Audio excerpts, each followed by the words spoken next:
we are back to schedule. We've taken care of USDB, and we are on agenda item number 9, which is the audit committee report.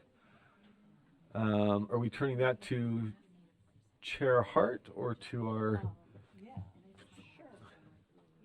for prioritization of audits? Do you want to pull it up?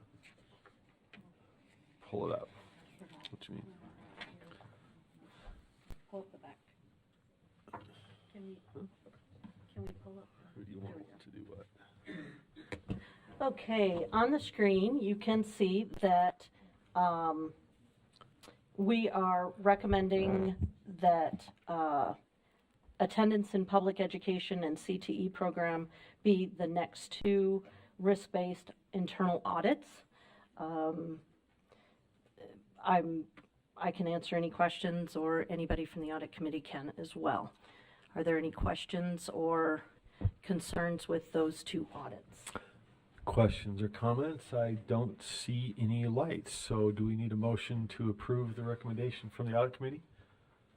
Let's see, I think we do, and the Yes, motion we do.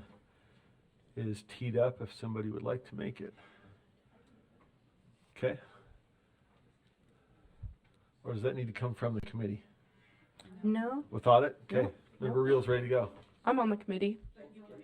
You are. You're not the chair, but go for it. Yeah, I'm going to make a motion that the board prioritize the following audits in the following order: attendance in public education and 2 CTE program. It's been moved and seconded. Discussion to that motion? Seeing none? Yeah. Oh, sorry. Back to you. I'm sorry. I was just going to make a comment on the motion that I think these are great audits that I think can give us a lot of guidance, and I'm really excited about it. And I think that we came to this list through a larger list, and I think these 2 will benefit us the most. So, Okay, thank you. Member Reel. Member Davis, are you on for this? Question. Okay, you got it. Just a question. It seems like just recently we dropped audits on some secondary providers and some huge questions that we had audit-wise because we didn't have time because we had other things already pending with data reliability and such. So, but these seem like brand new things, or were they on the list before? Because if they're brand new, did we? I felt like, you know, we had a responsibility that we really dropped earlier to finish pending things, and are all the pending things wrapped up? These were on the list with those. There were some changes. There were some changes in that space which altered the questions that we were asking before, and so these became a little higher priority. You can add, definitely. I was just going to also add that part of what we were given was the time and the length and the process. So we took that into consideration in making this list. How much of a burden would these be? How robust are they, and how much time will they take? So those were in part of the considerations. Member Klein? What is the purpose of these audits? What is it specifically that we are looking? What information are we looking for?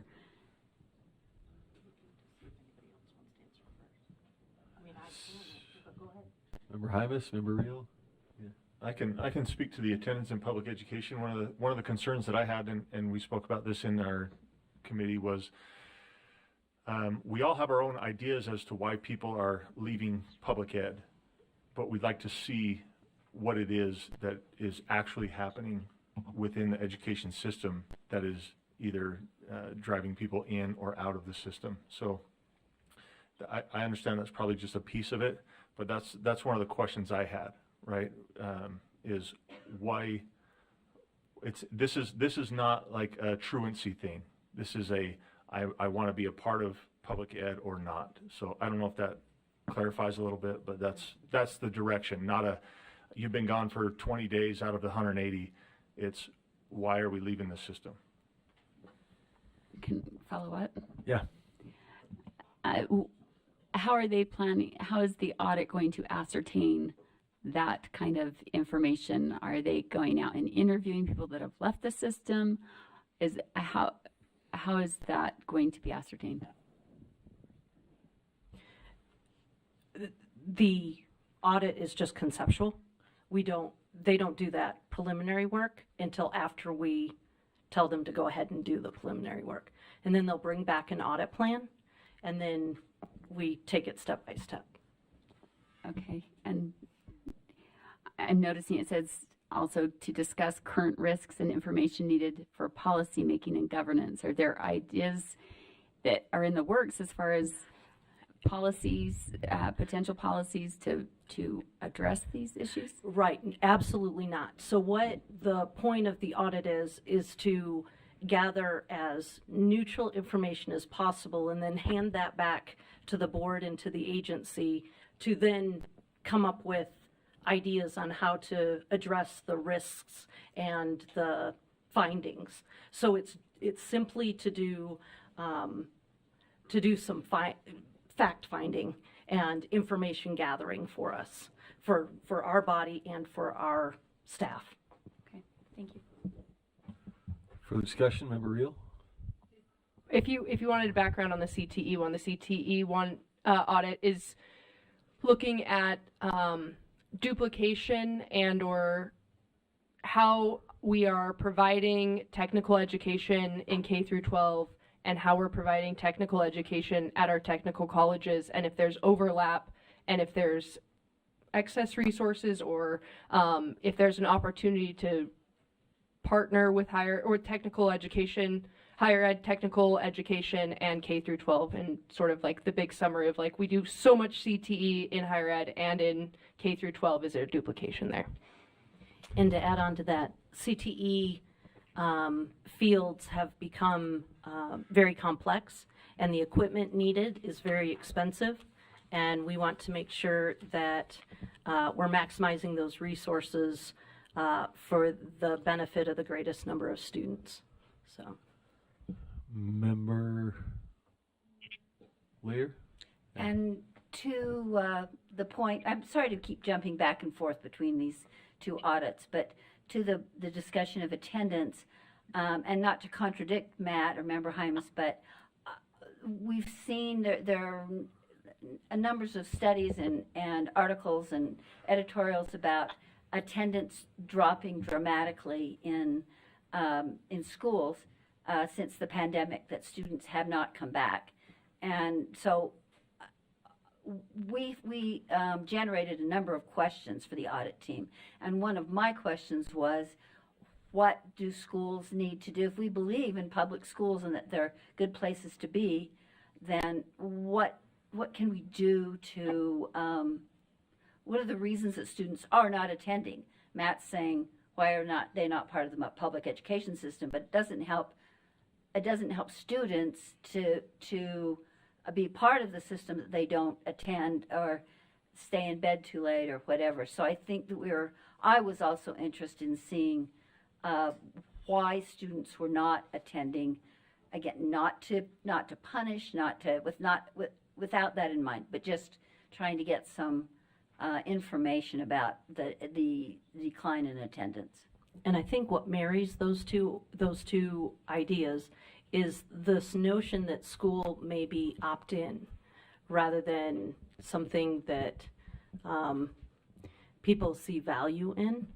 And so it's not just so that encompasses both. What has precipitated this, and what do we need to do to make sure that we're providing what our students need and our families want? Okay. Can I put my name in for a question? Yes, you're up. Oh, perfect. I guess I'm curious as well about the attendance one. I actually just had a meeting last week with staff about following up on our last Thursday meeting about attendance, because I was curious. Something had been said that there was an increase in excused absences, and so we were able to meet and have a conversation about that. Lots of questions here, and I remember Lear just kind of answered a question that I had, but maybe we can expand on that, is what questions are we compiling? How are we compiling those?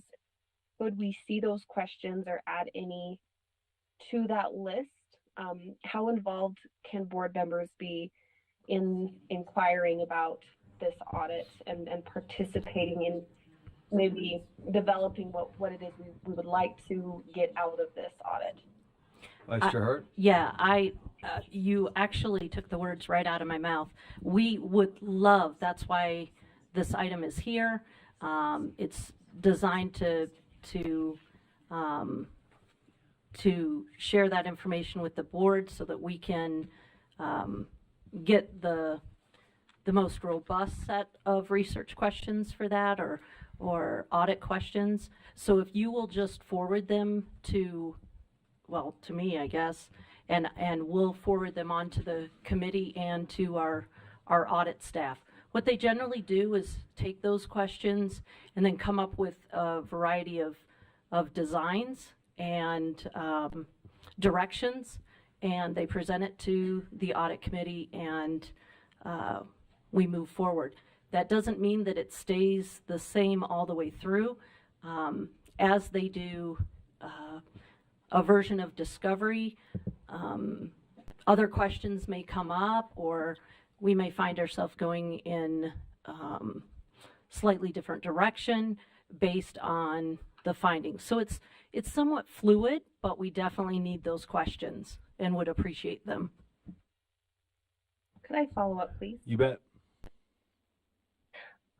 So one of the questions I had originally asked as well was, are they keeping track of why students aren't coming, whether it's, just absent or tardy? Like, can we isolate the reasoning behind it? My understanding, and please, anybody, staff there, correct me if I'm wrong, USBE does not collect that, and that would fall on the LEAs. So I think that would be another area that we would look into, is if those, excused or unexcused are being recorded, are there reasons that are collected at that time, so we understand the whys and any barriers that would exist to acquire that information that would probably roll into what kind of data we're trying to get to understand. Anyway, I'm just throwing that out there. Okay, thank you. At this point, it didn't sound like they were keeping track of the whys Thank on you. attendance. I see Vice Chair Hart next to me taking notes, so. Questions noted. Yeah, all board members can. Okay, any other discussion to the motion? All right, the motion is that the board prioritize the following audits in the following order. Number 1, attendance to public education. Number 2, CTE program. Seeing no further lights, please vote.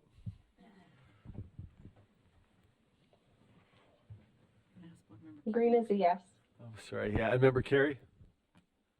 Yes. Green is a yes, Carey is a yes.